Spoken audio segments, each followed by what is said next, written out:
Ya ampun, Pak. Kompak ya, Pak. Saya cuci piring, Pak. Sahabat Warta Kota, baru aja kita bicara dengan narasumber Pak Andi melihat bagaimana kegiatan membersihkan rumah kembali dari kampung halamannya di Lamongan karena banjir yang melanda. Bahkan beliau memutuskan untuk pulang lebih awal dibanding keluarga bersama keluarganya karena mengingat banjir yang begitu parah hingga harus kembali dari perjalanan mudiknya. Inilah siapa nih Pak saya Dengan bicara? Andi Setiawan ya Pak. Andi? Setiawan. Usia berapa Pak Andi? Saya 44 tahun. 44. Pak, warga mana nih bisa disebutkan Pak? Saya warga perumahan Rosewood Garden, RT 4 RW 9, Serua Indah, Ciputat, Tangerang Selatan. Nah Pak, boleh tahu Pak, sejak kapan Pak dilanda banjir ini Pak? Kalau dilanda banjir sih kita pas waktu tahun 2012 pernah, cuman nggak separah ini. Nah, karena dulu mungkin debitnya nggak seperti ini, jadi lebih dampaknya paling hanya di sekitaran jalannya akses aja ya Pak, utilitas nggak jalan. sampai masuk. Nggak sampai masuk ke dalam rumah-rumah. Tapi kalau yang sekarang ini sampai temboknya jebol kan otomatis sampai masuk ke rumah-rumah. Itu kan tembok jebol tanggal 30 ya Pak? Ya, Nah kan banjir ya? betul. Sempat surut lagi ya Pak? Ya. Nah itu kan jelang hari raya, Bapak memutuskan mudik itu? Saya bukan memutuskan mudik, jadi saya mudik itu sebelum kejadian tanggal 30. Oh, kemana Pak? Saya ke Kediri sama Lamongan. Itu sudah sampai mana Pak? Saya udah sampai di Kediri. Sama keluarga? Ya. Lalu? Nah, setelah ada kabar bahwa komplek Rosewood banjir dari grup WA dari perumahan, setelah kita nunggu sholat id dulu, baru kita berangkat untuk balik lagi ke perumahan Rosewood. Sendiri? Sendiri, sementara keluarga saya tinggal dulu di kampung. Itu perjalanan berapa lama Pak Saya dari kurang Lamongan lebih ke sini? perjalanan karena bawa kendaraan sendiri ya, kita perjalanan 12 jam kurang lebih. 12 jam? Iya, karena kan momen pada saat 2 tahun nggak pernah mudik, kita manfaatkan untuk mudik ke kampung halaman.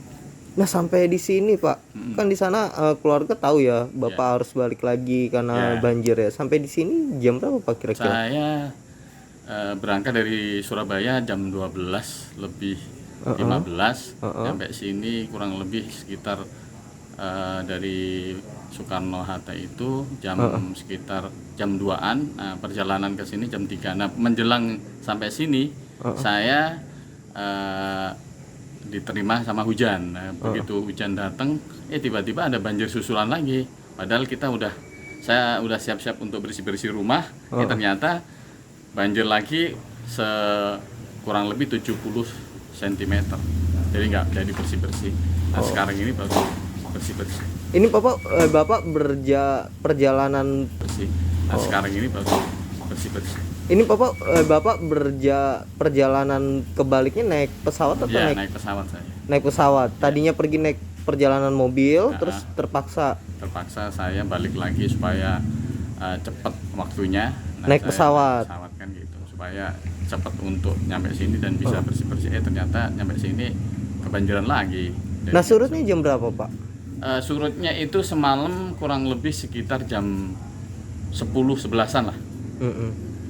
Nah, pas waktu itu kita nggak berani masuk dulu lah, kita ngungsi di Masjid Abu Bakar. Gimana Pak kondisi rumah Pak saat ditahui tidak bisa menyelamatkan barang-barang? Bapak lihat ini kan, nah, kita banyak barang-barang yang nggak bisa kepake, alat-alat elektronik, terus habis itu kasur dan perabotan rumah tangga. Itu hancur semuanya ya Iya. Pak? Karena kan nggak sempat diangkat-angkat waktu Betul, karena kan ditinggal. kita nyangkanya kan nggak akan terjadi Banjir banjir seperti ini. Meskipun banjir pun nggak pernah separah setelahnya masuk ke rumah dan setinggi 70 cm. Bapak tinggal di sini udah berapa lama? Saya mulai awal dari 2012. Itu dulu nggak banjir begini ya Pak? Enggak. Karena jebol aja tanggul. Iya, karena jebol, dan parahnya lagi itu di tahun 2022 pas momennya di hari raya, menjelang hari raya. Gitu. Tapi nanti rencananya keluarga akan kembali ke sini atau gimana, Pak? Ini kalau istri kan kerja, jadi mau nggak mau kan balik ke sini. Cuman dengan kondisi tembok yang diperbaiki sementara, mungkin ya agak rasa khawatir kan ada kalau misalnya anak ditinggal kerja, terus terjadi banjir susulan kan agak mengkhawatirkan. Jadi mungkin kita pengennya kan ada penanganan dari pihak pemerintah daerah kan untuk supaya tidak terjadi banjir lagi. Karena kita kan pengennya keselamatan dari keluarga bisa terjamin, karena kalau anak ditinggal di rumah terus kita kerja, kita nggak bisa berbuat apa-apa, sementara paling hanya pembantu yang ada di rumah aja yang nungguin. Oke, siap. Terima kasih Pak Andi. Ya, siap. Andi, ya informasikan baik itu elektronik dan materi perabotan rumah tangga lainnya itu rusak parah dan banyak yang tak lagi dapat digunakan. Seperti itu.